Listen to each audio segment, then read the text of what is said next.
So రేపన్నాడు ముగ్గురు వెళ్ళి కోర్టులో కేసు వేసారనుకో, ఈ ప్రాపర్టీ కొంచెం బంజారాల్స్ అక్కడ లేఅవుట్ చేయడానికి ఏం లేదు, హౌస్ నెంబర్స్ ఉన్నాయి. సో దానికి ఏం చేస్తారు, ఇక్కడ ఏంటంటే ఒకటి పేమెంట్ చేసే ఈసీ ఉంటుంది, ఒకటి ఆన్లైన్ ఈసీ ఉంటుంది. ఆన్లైన్ ఈసీ అంటే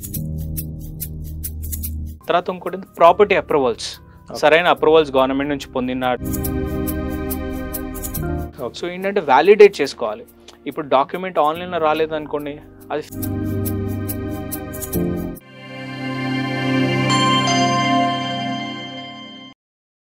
వెల్కమ్ టు ధాత్రి బిజినెస్. నేను మీ ఇంద్ర. ఇవాల్టి ప్రోగ్రాంలో మనం తెలుసుకోబోతున్నాము ప్రాపర్టీ లీగల్ పారామీటర్స్. దానికి సంబంధించిన విషయాలు తెలియజేయడానికి ఇప్పుడు మనతో పాటు ఉన్నారు పవన్ కుమార్ నైని గారు. ఇతను వచ్చేసి ఈ లీగల్ అండ్ ఫైనాన్షియల్ ఇండస్ట్రీలో 9 years ఎక్స్పీరియన్స్ ఉంది. లోన్ సేవా సంస్థకు ఫౌండర్ ఇతను. నమస్తే సార్. నమస్కారం అండి, thank you so much for inviting me. Sir చెప్పండి, సో బేసిక్గా ప్రాపర్టీలో లీగల్ పారామీటర్స్ ఏవి చూసుకోవాలండి? సో కొన్ని చెక్స్ ఉంటాయండి, ఒక 5 to 6 బేసిక్ చెక్ చెప్తాను, ఇన్ డెప్త్ కాకుండా. ఒకటి ఏంటంటే టైటిల్ డీడ్ చెక్ చేసుకోవాలి ఫస్ట్. ఓకే. తర్వాత ఇన్కంబరెన్స్ సర్టిఫికేట్ అంటే ఈసీ అంటారు చాలా.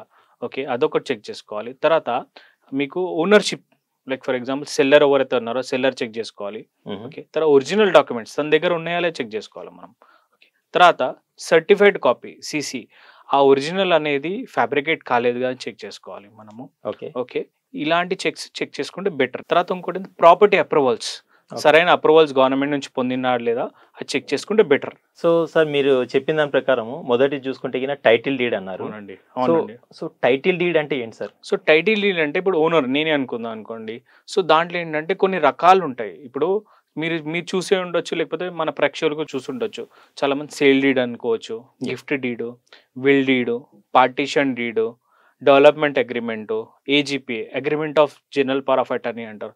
అలాంటి డాక్యుమెంట్స్ ఓనర్షిప్ అంటే డిక్లేర్ చేస్తాయి, అది బేస్ డాక్యుమెంట్ అది.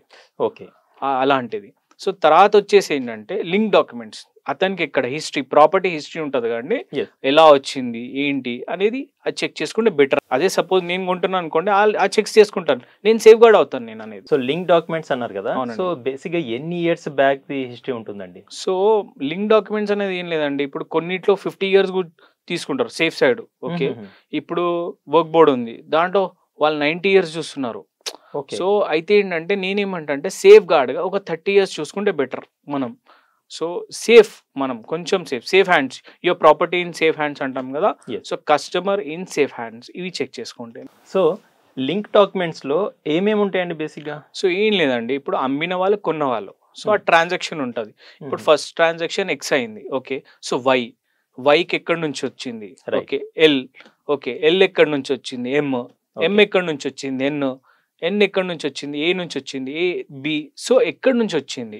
సో ఆ ట్రాన్సాక్షన్ చెక్ చేసుకుంటే బేసిక్ థింగ్స్ చెక్ చేసుకుంటే సేఫ్. సో ఇప్పుడు కొన్ని యూస్ కేసు ఎలా ఉందంటే, ఇప్పుడు నా ఎక్స్పీరియన్స్లో చూశాను. ఇప్పుడు ఒక ప్రాపర్టీ ఓనర్ ఉంటాడు, తను అన్సర్టన్లో ఎక్స్పైర్ అయ్యారు అనుకుందాం. సో వాళ్ళు ఏం చేస్తారు, వాళ్ళ ఫ్యామిలీ మెంబర్ వచ్చి రిజిస్ట్రేషన్ చేస్తాడు అనుకుందాం. సో అతనిది ఇష్యూ ఏమవుతుంది, 4 members ఉంటారు కదా, వాళ్ళందరూ రారు. సో అదేమవుతుంది, అది ప్రాబ్లమెటిక్ ట్రాన్సాక్షన్ అయిపోయింది. సో రేపన్నాడు ముగ్గురు వెళ్ళి కోర్టులో కేసు వేసారనుకో, ఈ ప్రాపర్టీ డిస్ప్యూట్లో ఉంటుంది. ఓకే, సో అలాంటి కాంప్లికేషన్స్ రాకుండా ఉండదని చెప్పేది నేను.